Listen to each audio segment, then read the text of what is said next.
G'day, I'm Jeremy Cass. I'm the viticulturalist here at the Bortoli Wines at Bilbul, and my main focus is grower intake as well as helping with the viticulture of the Bortoli farms. Any trial work that goes on, I sort of coordinate that for Kevin and the boys and write it all up. And then we're in the process of having an organic conversion farm as well, so I'm doing up a plan for that as well. So that's my main focus at the moment here at the Bortoli's. Of interesting looking material. Can you tell me what this is and how and where it's being applied? Rightio, what this is basically compost. So there's two different types of compost. There's a black compost, which is a recycled compost, which is probably majority of carbon. And then there's also a brown compost, which is being derived from mainly animal manure, which will probably have a little bit more nitrogen. So we're spreading that at the moment on the vineyard behind me. You can point to it if you like. And basically we've got two varieties in there that we've been trialling with this compost on. One's Ruby Cabernet and the other one's Petit Verdot. So this particular site's a very heavy clay site. So it's got about 20 to 30 centimetres of reasonable soil on the top before it drops down into a very, very heavy clay. So we haven't got a real lot of root zone to work with. And as such, the vines in this particular patch have been stunted for a number of years, and we've been trying to look at ways to rectify this situation. So this is the second year of our compost trial. Last year we did it and we saw some really good results in that with the soil tests and no input of any synthetic fertilisers. We had a net gain in our available phosphorus solely through the addition of this compost.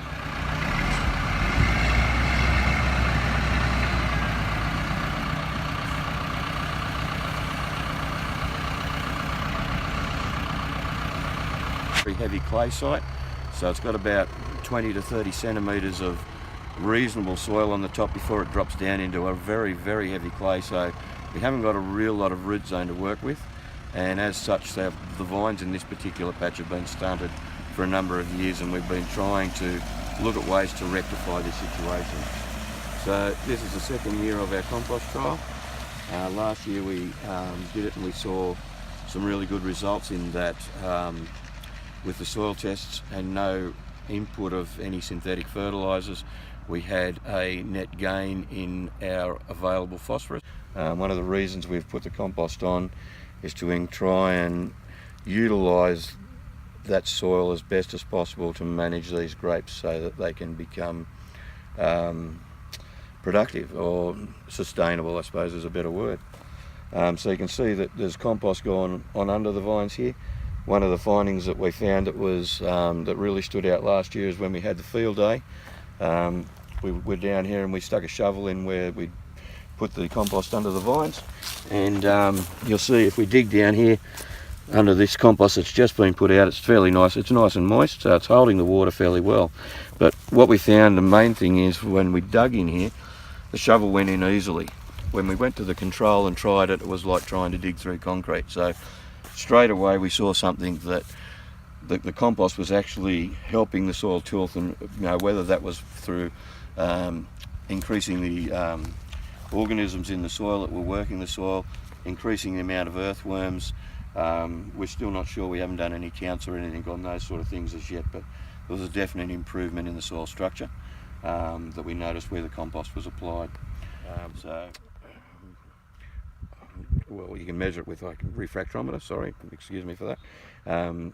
We can actually tell whether they're healthy or not, and the health of the plant is going to give them an ability to withstand those diseases a little better than had they been stressed or in not quite a healthier state. So we're hoping to keep these vines healthy, which will reduce the chances of powdery mildew. We'll still have to manage it and watch it, and possibly in some stages where we've got high disease pressure, utilise some chemical controls. But by doing this, it's one of our ways to sort of head down an organic path. So we believe by having healthy vines, they're a lot less susceptible to most of the diseases that are out there at the moment. So that and other management options will help us to stay reasonably chemical free in the future, we hope.